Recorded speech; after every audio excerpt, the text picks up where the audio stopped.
রমজান মাসটাই হলো মুসলমানের জন্য বোনাসের মাস। চাকরিজীবী আছে, দেখবেন যে একটা নির্দিষ্ট বোনাস পায় কি পায় না, হুজুরেরাও পায় কি পায় না। তো মুসলমান সারা বছরই ইবাদত করবে আর রমজান মাসের দ্বিগুণ বোনাস পাবে। সুবহানাল্লাহ কোন। এই রমজান মাসে যদি কোনো আল্লাহর বান্দা বান্দি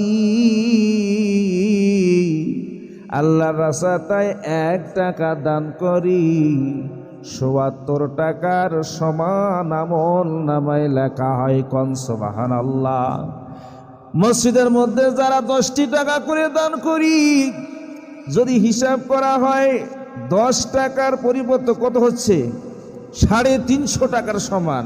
আর যদি 20 টাকা করি, 350, 700। তাহলে 20 টাকা রমজান উপলক্ষে আমরা দান করতে পারি না? নেকির দরকার আছে। এই যে 10 টাকা দান করলাম, অন্য মাসে 10 টাকারই সওয়াব পাইলাম, কিন্তু রমজান মাসে 10 টাকা দান করার কারণে 350 টাকার সওয়াব।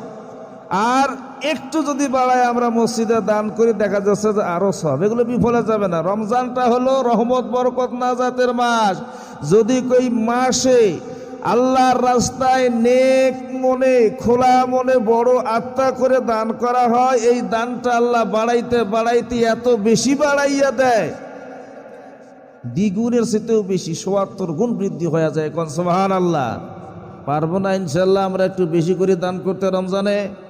যারা আগে 10 টাকা দিতাম, এখন 20 টাকা করে দেবো রমজানে। মাত্র 2-3টা জুম্মা, 4টা জুম্মা, 20 টাকা করে দিতে পারবো না? 20 টাকা যারা দিতেন তারা 50 টাকা করে দেবেন, কারণ এটা হলো ফজিলতের মাস। একটু দান করলে সব বেশি আছে না কম আছে? বেশি আছে। বন্ধুগণ আমার, আল্লাহর নবী বলছেন, যারা ঈমান এবং ইহতিসাবের সঙ্গে রমজান মাসে রোজা রাখি, আমার আল্লাহ রাব্বুল আলামিন তার জিন্দেগির সমস্ত গুনাহ মাফ করে দিবে।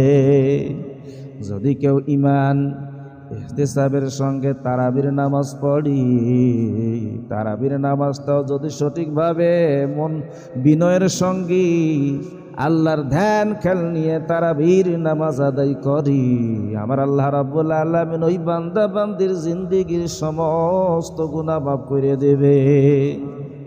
তারাবির নামাজে 8 রাকাতের পাটি আছে না নাই? খতম তাহলে হলো। যারা 8 রাকাত পড়ি দৌড় মারে মসজিদ থাকি, মানুষ আপনাদের মসজিদের কথা, আমি যে মসজিদে নামাজ পড়াই, খতম তারাবি হয়।